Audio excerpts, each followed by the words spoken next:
In the 20th century, oil reshaped geopolitics and global commerce.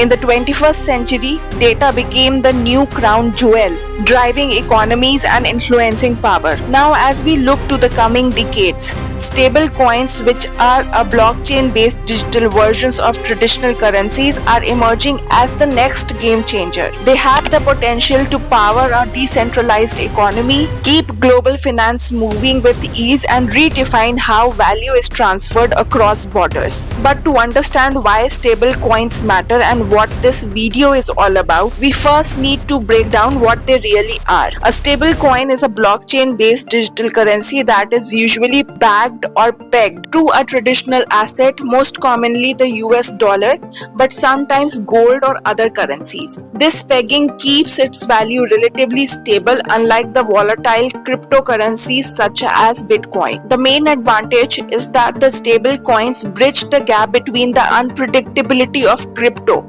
and the reliability needed for everyday transactions. They make it possible to settle payments faster at a lower cost and across borders with ease. Let's understand this with the help of an example. Imagine person A in India who does freelance work for a client in the US. The client wants to pay $500, but if they use a regular bank transfer, the payment would take 3 to 5 days to arrive, and person A might lose money to conversion fees and international charges. If they use Bitcoin, the payment might arrive in minutes, but there is a catch. The value could change while it is on the way.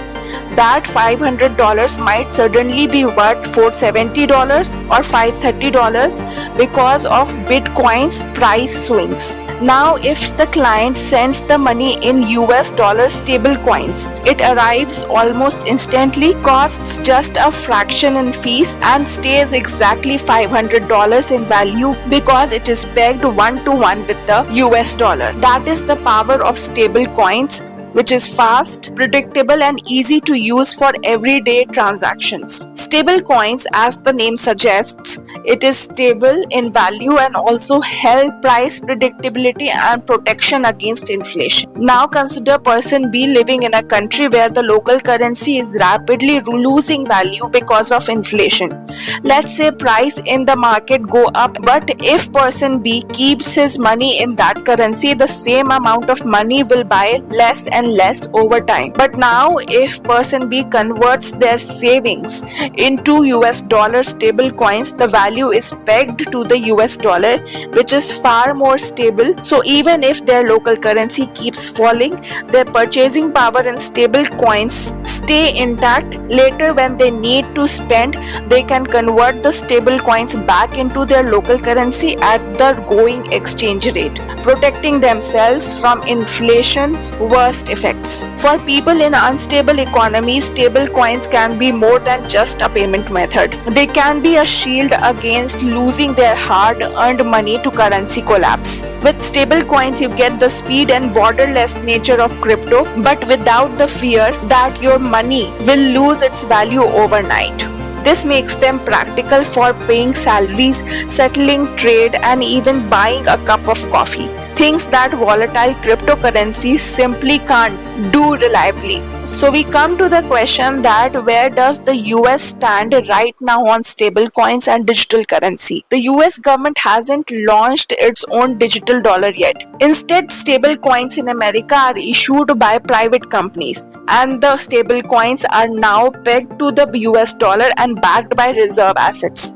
So stable coins have been around for years. The US has given them legal recognition and a clear structure in the US financial system.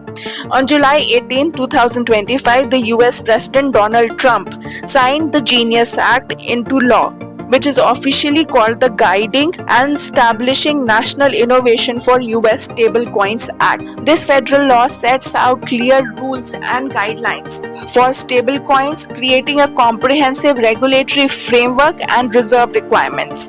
For every stablecoin, there must be one US dollar or an equivalent low-risk asset held in reserves to back it.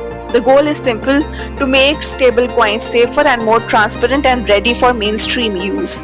This act could pave the way for digital assets to become an everyday method of making payment and moving money. Many companies are already developing their own stablecoin strategies to take advantage of the instant payments and fast settlements that stablecoins offer. The Genius Act aims to regulate this growing market, requiring issuers to comply with strict anti-money laundering and KYC rules. President Donald Trump has positioned himself as the crypto president, promising to popularize the mainstream use of digital currencies and integrate them more deeply into traditional financial system. Now here is where it gets really interesting. Stable coins aren't only about faster transactions, they have opened up a brand new battlefield in the global race for dominance, which is the US versus China. Hong Kong is now trying to establish itself as the global hub for stablecoins, and this move could have far-reaching consequences not just for the US and China but for the future of global finance itself. By creating an alternative to the US dominated financial order, which for decades has relied on dollar as the world's reserve currency, stablecoins could challenge America's dominance. Alongside other developments like the BRICS plan for a cross-border payment system, the push for digital yuan, and the growing use of Chinese currency in the international trade, Hong Kong stablecoins' ambitions provide yet another channel for China to bypass the dollar. Taken together, these shifts signal that the supremacy of the US dollar in the global payment system is facing one of the serious challenges in modern history. And that is precisely why the US has become so aggressive on this front, pushing stricter regulations to bring stablecoins and digital currencies firmly under its control. If any digital currency wants to enter the mainstream of global finance, it must be safe, and for that, regulations are essential. The US knows this well, which is why it is moving aggressively to regulate stablecoins and digital currencies. In fact, Washington seems to be aiming for the first mover advantage, treating the digital currency market as the serious arena of the future. In the present times, the dominance of dollars still remains, with nearly 58% of global reserves held in dollars.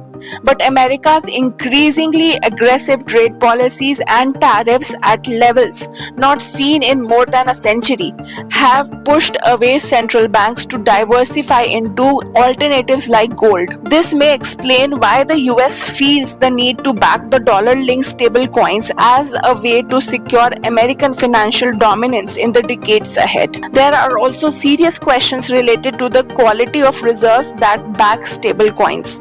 For a digital currency to gain global trust, reserves must be transparent, liquid, and subject to proper oversight. If reserves are mishandled, over-leveraged, and tied up in illiquid assets, there will always be a risk of a sudden run where users rush to redeem stablecoins for dollars, potentially destabilizing not just crypto market but also spilling into the broader financial system. Moreover, there is definitional problems regarding what should actually count as reserve. Should it only be cash and US treasuries, and can corporate debt, equities, or even riskier instruments be included? This lack of clarity raises doubts about the credibility and long-term sustainability of stablecoins as reliable financial instruments. Another big risk with digital currencies like the stablecoins is that the issuers will always push regulators to relax the rules so that they can make more profit. For example, by lowering reserve requirements, issuers can hold fewer safer assets and keep more money for themselves. This creates weaker protection for users. On top of that, if oversight is left fragmented, especially at the state level, it opens the door for what is called the regulatory arbitrage, where the companies exploit loopholes by choosing the most lenient rules available.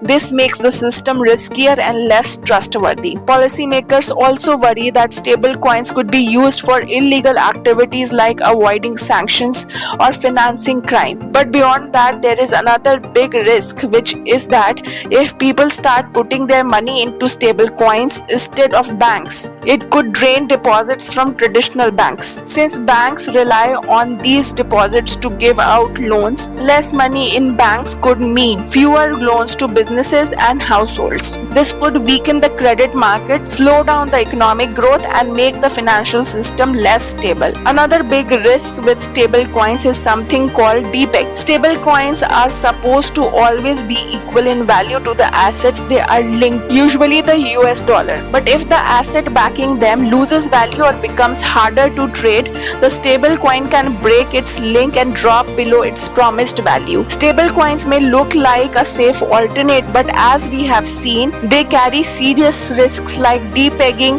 financial instability, and even threatening the role of central banks. With all this happening globally, the natural question is, what is India doing in this space and how is it preparing for the future of digital money? One of the biggest benefits India could get from stable coins is in remittances. Right now, India receives the world's largest remittances, but most of this money flows through SWIFT, which is US controlled global payment system that is relatively slow and expensive. Stable coins, on the other hand, can make these transfers faster, cheaper, and more accessible, especially for people in the underserved areas. However, India's approach to stable coins remains cautious as policymakers are worried about capital controls, monetary stability, and lack of clear regulations. As the world gradually moves towards digital currencies with US, Europe, and China all preparing their own versions, India faces a strategic choice: wait and watch or build and lead. Today, the demand for Indian rupee in global trade is still limited,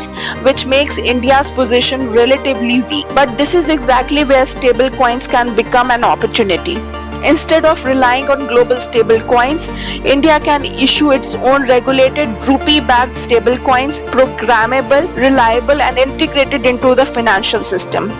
Just like UPI transformed the domestic payments, a digital rupee stablecoin could power the cross-border trade, increase the global use of rupee, and turn stablecoins into a tool of strategic soft power, showcasing India's digital strength on the world stage. So, stablecoins present both an opportunity and a challenge.